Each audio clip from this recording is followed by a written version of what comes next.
Probably all thinking, MGD, why are you making a video on E3? This E3 sucked. Hi everyone, so today we're going to be going over back to sorta gaming. We're going to be talking about E3 2017 and how the Xbox Scorpio presentation went for me. Not amazing. So I've rated all the games that were announced at the Scorpio presentation, and then tomorrow we're going to be talking about, I don't think I'm going to be making a whole video on this because I'll just talk about it towards the end, but let's go over what I rated all these games. Alright, the first game they released was Forza 7. This one I give an 8 out of 10 because I think the car mechanics in the game originally are amazing, and the general racing concept, how they go, you actually get to race in Dubai now. Cool. Also, they announced a car at a gaming ceremony. Like, what? Next was, I think it was Metro Exodus, which got a 9 out of 10. That one, the action looked pretty amazing. The graphics, it utilizes the Xbox One X's graphics. You didn't know that's what they named it, the Xbox One X. And also, fun fact, it is the smallest Xbox. It is the most powerful console ever. And the thing about, like, Exodus looks pretty amazing graphics and pretty amazing game. I have a little paper where when I watch the show, I read all the games. But next one, Assassin's Creed Origins, 9 out of 10. That one, like, at first I was like 6 out of 10. Come on, you're ruining Assassin's Creed. Like, it's supposed to be a realistic game, and now you're adding a giant snake into it. But then I looked back and I was like, that one looks good. Once again, like Metro Exodus, it utilizes the power of the Scorpio and the 4K graphics. So, yeah. Next was Battlegrounds, which I rated it a little lower than I should have. Probably 6 out of 10 is what I gave that one. Battlegrounds is just, I've never played the PC version, but now it's going on the Xbox One. I think it's kind of cool, but it's once again exactly like Battlefield. Like, the way the mechanic of the game is pretty similar to Battlefield, which is why it gives my 6 out of 10. Next, I forgot the name of it. I don't remember what it was, but it was this animated game. If you remember, if you watch the show, it was some animated game. I don't remember what it was called, but I gave one a 7 out of 10. I just think it kind of is nice to not have a rated M game, because other than Forza 7, the rest of these have been rated M. Next is the worst yet. I don't know the name of it either. It was this zombie game. I give it a 5 out of 10. It was just disturbing to watch that thing. Like, the blood, the violence, and it's disgusting. And then, once again, it's, like, so typical. Like, make a zombie game. It's a sequel, of course. But make a zombie game. Yeah, you're being creative. No. No more zombie things. Like, no more zombie franchises. We have, like, Walking Dead and other things. We need another one. And then the next one was Darwin, which is a 6 out of 10. I don't exactly remember what this game was about. Next one, I rated this far too high. Like, really high. Was Minecraft. In other words, Minecraft is 10 out of 10. When researching later after this, I wrote like a 10 out of 10 when I was watching the show because I was so excited.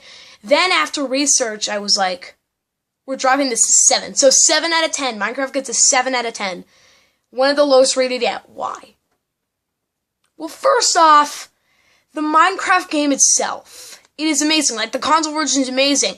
However, they kind of ruined this show. I'm probably going to spend the most time on this one. First off, Sony is being full of crap by not letting them put Xbox Live accounts. So, you know, they're saying, like, the cross-platform thing. Yeah, there are only 4 platforms can go together. The Nintendo Switch, the Xbox One, the all Pocket Edition versions, and the Windows 10.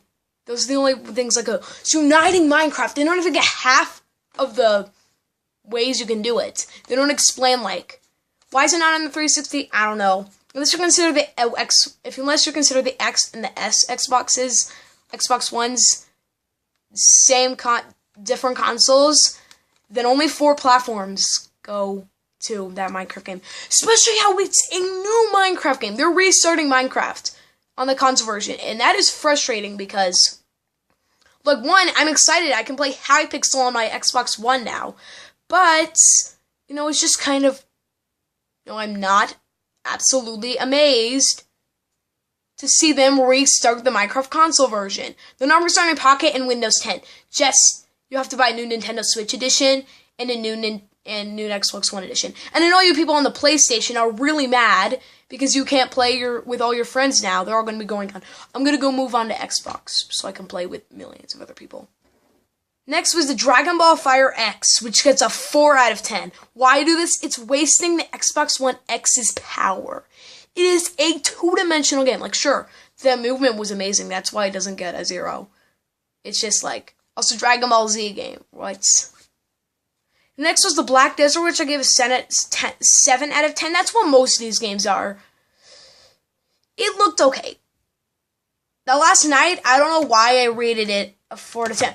So, the last night was the same reason as Dragon Ball Fire X, because it doesn't use the power of your Scorpio, or whatever you want to call it, Xbox One X. It just ruins the 4K things, and it just ruins them. Then, The Artful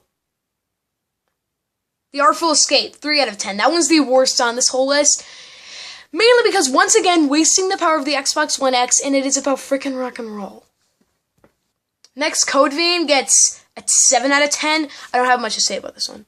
Next one, Sea of Thieves, 8 out of 10. That one looked really amazing. Like, it doesn't utilize the 4K thing as much as you want it to, but it's like a pirate game. You get to work with the crew online. You get to battle other ships online. There's a huge map. It's like Legend of Zelda, but online, and you're pirates. I'm talking about the Breath of the Wild. Next was Tacoma. I gave it a 6 out of 10 because, what? Now, this one is one of the worst. Super Lucky's Tale, 4 out of 10. Okay, when you go to E3, you know you're going to see a bunch of really damn games. And then we see, like, this fun, kid-friendly game ripping off of Mario. Cuphead gets a 6 out of 10 because that doesn't belong on the Xbox One X. Crackdown 3 gets a 7 out of 10, mostly for all those action games. They have the same mechanics that don't appeal to me. The next one is with the highest rated. I put this all in one because this list would take forever. Which is ID at Xbox, which was a whole little thing where they released, like 30 games, like released a bunch of games there. And the reason why I got such a high rating was I just caught a glimpse of Hello Neighbor on the Xbox One. That is amazing. So yeah, ID at Xbox gets a 10 out of 10. No, I can't read this. I think it says Ashy, whatever. Same mechanics as the other one, 7 out of 10. Just because it's not really unique. Next one, Life Out is Strange, gets a 7.5 out of 10. Why I do this? I don't know. It's just an interesting game. Next one, Shadow of War, 7 out of 10. Why I gave it kind of a low rating was just because of the Lord of the Rings mechanic part. No, don't do that. Next we have Ori, 7 out of 10, for reason that all the other games that are that. And then one thing that was, like, awesome, I mean, it's not really appealing to me, but everyone else, is the original Xbox games that to go on your Xbox One X, and they, like, remaster them. Yeah, pretty cool stuff. Next was Anthem, 8 out of 10. It was better than most of the other action-rated M games. Like, a lot of them get a low rating, except for, like, Assassin's Creed and, what was it? Metro. Most of them get a low rating, but then Anthem gets an 8 out of 10 just because I thought, like, they extended it more, so yeah. And then the rating for the show, I hate to break it, it was a D. Mainly because of the Minecraft thing. It just was like, I was so excited when I watched the show, and then I was just like, and then Toy Guy explains it, and I'm just like, sucked all the anger in, and now I kind of hate Sony. If you notice, I never play on PlayStation because I hate Sony. And Microsoft, now I know, is pretty terrible as well, but they're the best I got. I also like Nintendo's probably my favorite, but Microsoft the best I got. Also, one announcement, which is the Star Wars Battlefront 2. We're going to play that on this channel. I actually realized it's actually called the Artful Star. Sorry. You know, the lowest rated one. And sorry if the sound is off. It's my camera. But anyways, tomorrow we're going to be talking about, I believe the LEGO Dimensions announcement comes out tomorrow. The LEGO Worlds announcement. And I'm not sure. I know one Lego game is going to be talked about today. We're going to do another review on that one. So the Xbox Scorpio review. Microsoft, you kind of ruined our hype. One reason why. I'm going to give you the last reason why I didn't like this presentation. Is because the Xbox One X. We all thought it was going to be a new Xbox. Don't buy it. It's basically just getting better graphics. Like right now, if you have your Xbox One or Xbox One S, which you're wasting your money on, do not get the Xbox One X. It's basically like, it's like the Xbox One S, you know, that one's slim, like S stands for slim. Xbox One X is basically just slim again. And they wasted 2 hours of my life. Let's call it an Xbox One presentation. Hope you all enjoyed the video. If you want to see some more like this video, MGD Gaming out by Home Squad. It's actually MGD now. Sorry, I'm so used to that.